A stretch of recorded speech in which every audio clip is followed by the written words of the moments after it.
Hi everyone, welcome back to my channel Telugu vegetarian recipes.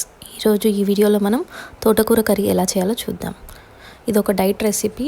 దీంట్లో చాలా తక్కువ ఆయిల్ పడుతుంది. ముందుగా ఒక కుక్కర్లో సన్నగా తరిగి పెట్టుకున్న తోటకూర, అందులోనే 12 నుండి 15 పచ్చిమిరపకాయలు, కొద్దిగా కరివేపాకు, సన్నగా తరిగి పెట్టుకున్న ఉల్లిపాయలు ఒక పెద్దది, 2 నుండి 3 బాగా పండిన టమాటోలు వేసి అందులోనే 12 నుండి 15 వెల్లుల్లి రెబ్బలు, చిన్న వెల్లుల్లిపాయ అయితే ఒకటి మొత్తం పడుతుంది.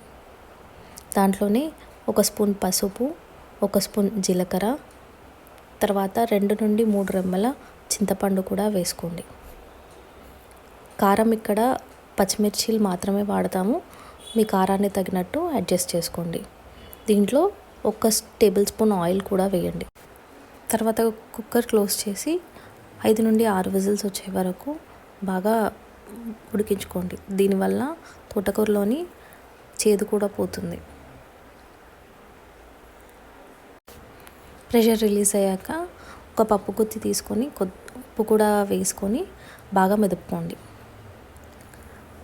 దాని తర్వాత దాన్ని మళ్ళీ స్టవ్ పైన పెట్టి ఒక 2 నుండి 3 స్పూన్ల నువ్వుల పొడి కూడా వేసి బాగా కలుపుకోండి.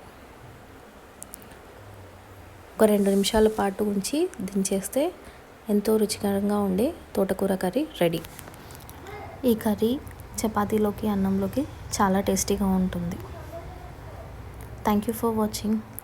Please like, share and subscribe.